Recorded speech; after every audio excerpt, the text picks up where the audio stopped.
हनुमान जी को पंचमुखी क्यों कहा जाता है? लंका में महाबलशाली मेघनाद के साथ बड़ा ही भीषण युद्ध चला। अंततः मेघनाद मारा गया।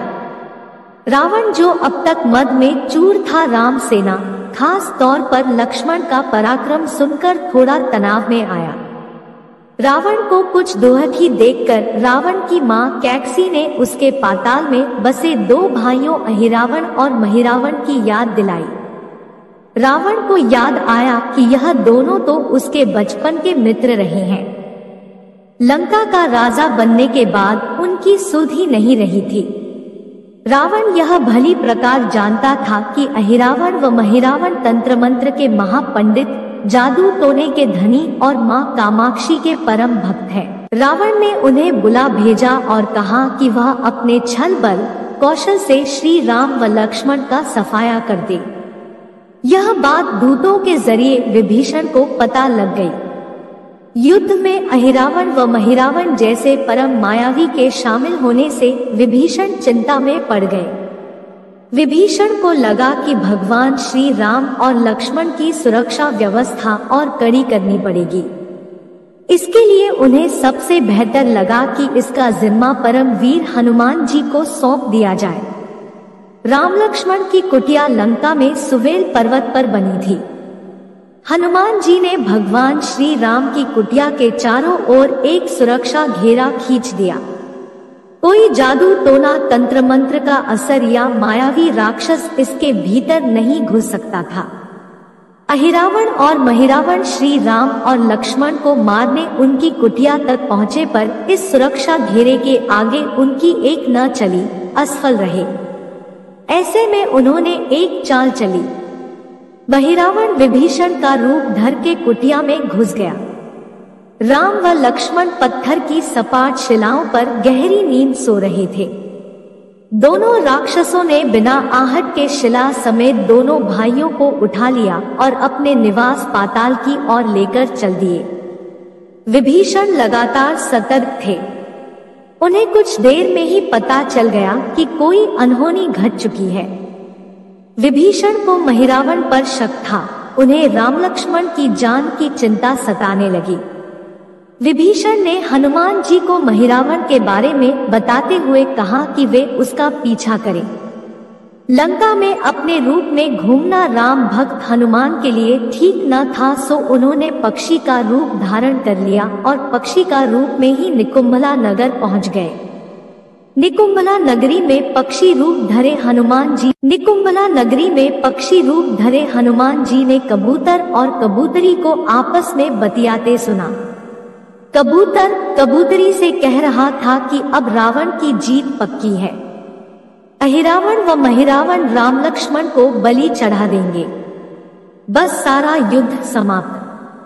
कबूतर की बातों से ही बजरंग बली को पता चला कि दोनों राक्षस राम लक्ष्मण को सोते में ही उठाकर कामाक्षी देवी को बलि चढ़ाने पाताल लोक ले गए हैं। हनुमान जी वायु वेग से रसातल की ओर बढ़े और तुरंत वहां पहुंचे। हनुमान जी को रसातल के प्रवेश द्वार पर एक अद्भुत पहरेदार मिला। इसका आधा शरीर वानर का और आधा मछली का था। उसने हनुमान जी को पाताल में प्रवेश से रोक दिया। द्वारपाल हनुमान जी से बोला कि मुझको परास्त किए बिना तुम्हारा भीतर जाना असंभव है। दोनों में लड़ाई ठन गई। हनुमान जी की आशा के विपरीत यह बड़ा ही बलशाली और कुशल योद्धा निकला। दोनों ही बड़े बलशाली थे। दोनों में बहुत भयंकर युद्ध हुआ, परंतु वह बजरंग बली के आगे न टिक सका। आखिरकार हनुमान जी ने उसे हरा तो दिया, पर उस द्वारपाल की प्रशंसा करने से नहीं रह सके।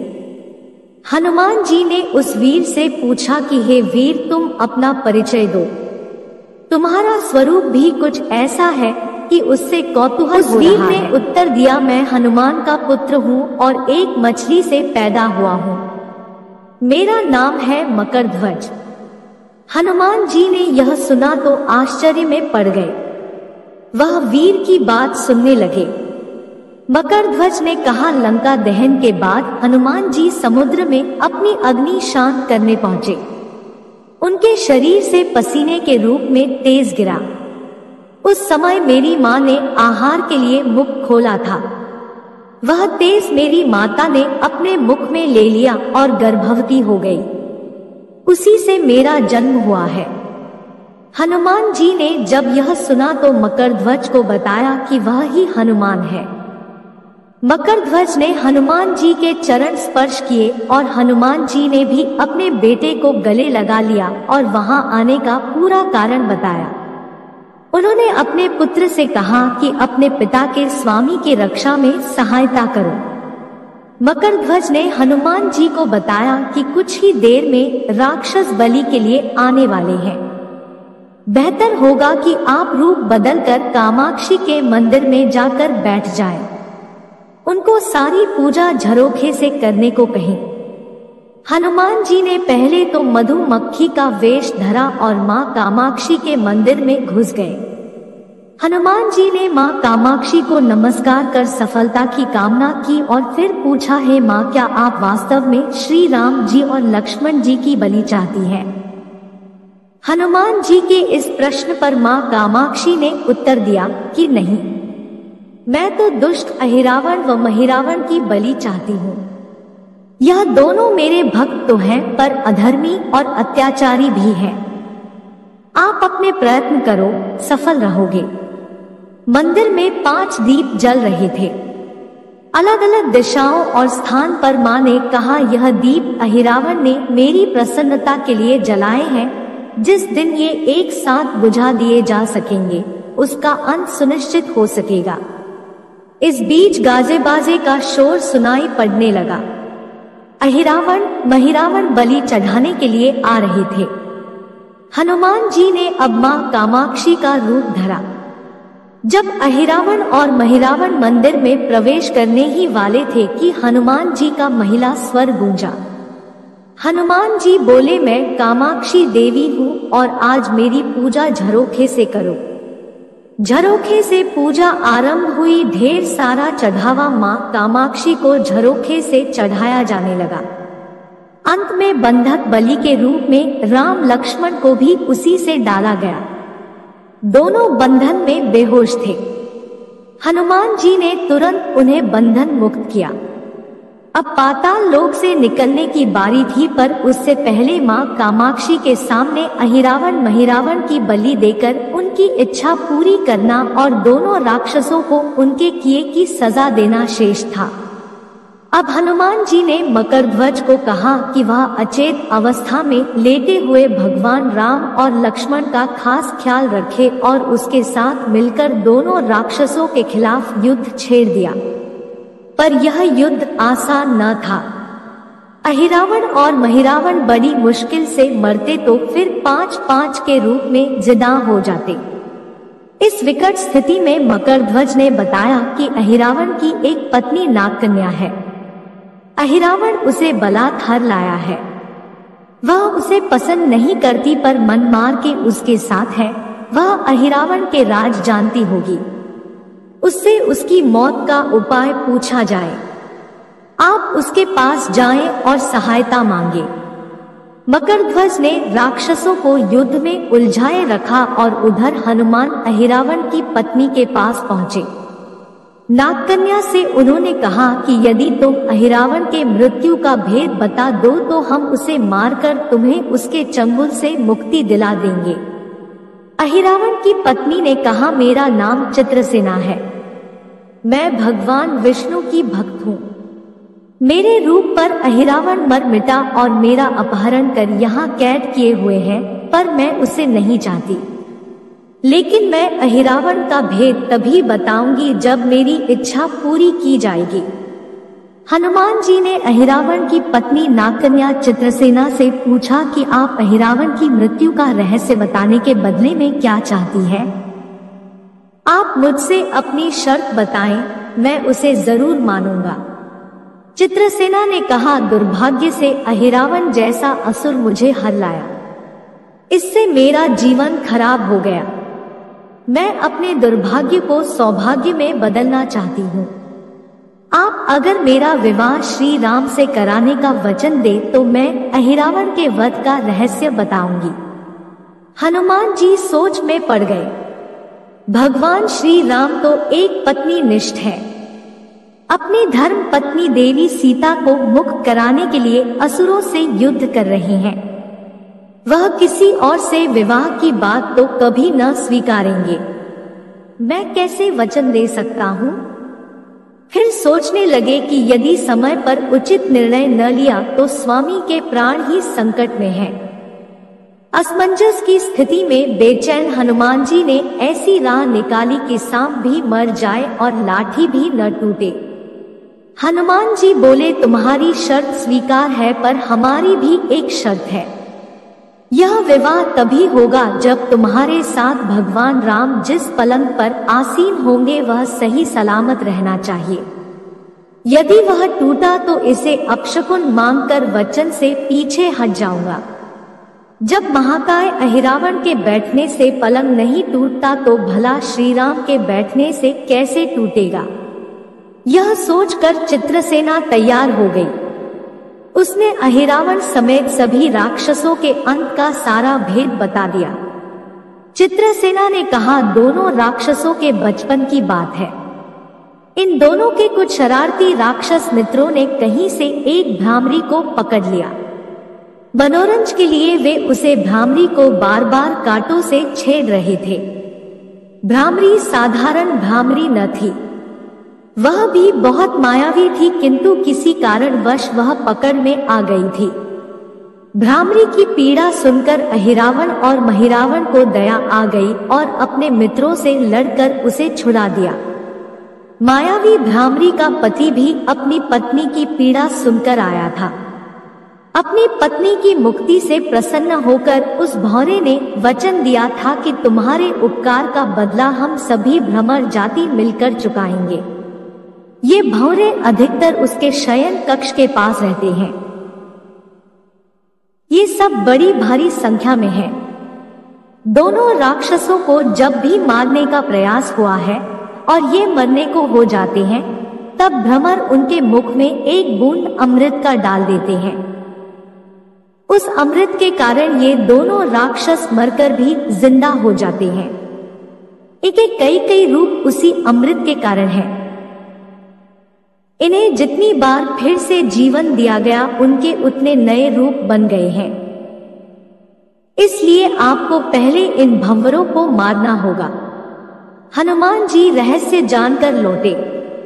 मकरध्वज ने अहिरावण को युद्ध में उलझा रखा था, तो हनुमान जी ने भंवरों का खात्मा शुरू किया। वे आखिर हनुमान जी के सामने कहां तक टिकते। जब सारे भ्रमर खत्म हो गए और केवल एक बचा तो वह हनुमान जी के चरणों में लौट गया। उसने हनुमान जी से प्राण रक्षा की याचना की।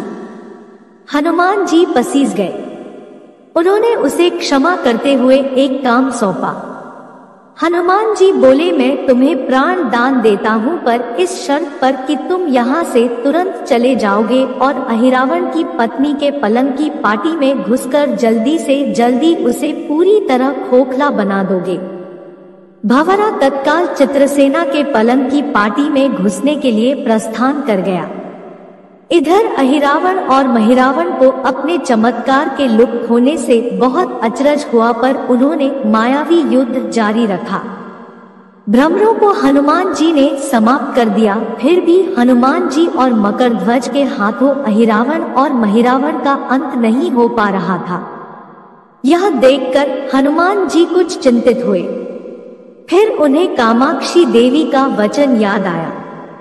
देवी ने बताया था कि अहिरावण की सिद्धि है कि जब पांचों दीप को एक साथ बुझेंगे तभी वे नए नए रूप धारण करने में असमर्थ होंगे और उनका वध हो सकेगा। हनुमान जी ने तत्काल पंचमुखी रूप धारण कर लिया। उत्तर दिशा में वराह मुख, दक्षिण दिशा में नरसिंह मुख, पश्चिम में गरुड़ मुख, आकाश की ओर हयग्रीव मुख एवं पूर्व दिशा में हनुमान मुख। उसके बाद हनुमान जी ने अपने पांचों मुख द्वारा एक साथ पांचों दीपक बुझा दिए। अब उनके बार बार पैदा होने और लंबे समय तक जिंदा रहने की सारी आशंकाएं समाप्त हो गई थी। हनुमान जी और मकरध्वज के हाथों शीघ्र ही दोनों राक्षस मारे गए। इसके बाद उन्होंने श्री राम और लक्ष्मण जी की मूर्छा दूर करने के उपाय किए। दोनों भाई होश में आ गए। चित्रसेना भी वहां आ गई थी। हनुमान जी ने कहा, प्रभु, अब आप अहिरावण और महिरावण के छल और बंधन से मुक्त हुए, पर इसके लिए हमें इस नागकन्या की सहायता लेनी पड़ी थी। अहिरावण इसे बलपूर्वक उठा लाया था। वह आपसे विवाह करना चाहती है। कृपया उससे विवाह कर अपने साथ ले चले, इससे उसे भी मुक्ति मिलेगी। श्री राम हनुमान जी की बात सुनकर चकराए। इससे पहले कि वह कुछ कह पाते, हनुमान जी ने ही कह दिया, भगवान, आप तो मुक्तिदाता है। अहिरावण को मारने का भेद इसी ने बताया है। इसके बिना हम उसे मारकर आपको बचाने में सफल न हो पाते। कृपा निधान इसे भी मुक्ति मिलनी चाहिए, परंतु आप चिंता न करें।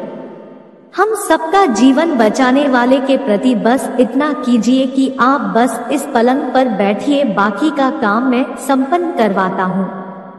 हनुमान जी इतनी तेजी से सारे कार्य करते जा रहे थे कि इससे श्री राम जी और लक्ष्मण जी दोनों चिंता में पड़ गए। वह कोई कदम उठाते कि तब तक हनुमान जी ने भगवान राम की बाह पकड़ ली। हनुमान जी ने भावावेश में प्रभु श्री राम की बाह पकड़कर चित्रसेना के उस सजेजे विशाल पलंग पर बिठा दिया। श्री राम कुछ समझ पाते कि तभी पलंग की खोखली पाटी चरमरा कर टूट गई। पलंग धराशायी हो गया। चित्रसेना भी जमीन पर आ गिरी। हनुमान जी हंस पड़े और फिर चित्रसेना से बोले, अब तुम्हारी शर्त तो पूरी हुई नहीं, इसलिए यह विवाह नहीं हो सकता। तुम मुक्त हो और हम तुम्हें तुम्हारे लोग भेजने का प्रबंध करते हैं। चित्रसेना समझ गई कि उसके साथ छल हुआ है। उसने कहा कि उसके साथ छल हुआ है। मर्यादा पुरुषोत्तम के सेवक उनके सामने किसी के साथ छल करे, यह तो बहुत अनुचित है। मैं हनुमान को श्राप दूंगी। चित्रसेना हनुमान जी को श्राप देने ही जा रही थी कि श्री राम का सम्मोहन भंग हुआ। वह इस पूरे नाटक को समझ गए। उन्होंने चित्रसेना को समझाया, मैंने एक पत्नी धर्म से बंधे होने का संकल्प लिया है, इसलिए हनुमान जी को यह करना पड़ा। उन्हें क्षमा कर दो। क्रुद्ध चित्रसेना तो उनसे विवाह की जिद पकड़े बैठी थी। श्री राम ने कहा, मैं जब द्वापर में श्री कृष्ण अवतार लूंगा तब तुम्हें सत्यभामा के रूप में अपनी पटरानी बनाऊंगा। इससे वह मान गई। हनुमान जी ने चित्रसेना को उसके पिता के पास पहुंचा दिया। चित्रसेना को प्रभु ने अगले जन्म में पत्नी बनाने का वरदान दिया था। भगवान विष्णु की पत्नी बनने की चाह में उसने स्वयं को अग्नि में भस्म कर लिया। श्री राम और लक्ष्मण, मकरध्वज और हनुमान जी सहित वापस लंका में सुवेल पर्वत पर लौट आए। जय पंचमुखी हनुमान। ऐसी ही और वीडियो के लिए हमारे चैनल को सब्सक्राइब करें। धन्यवाद।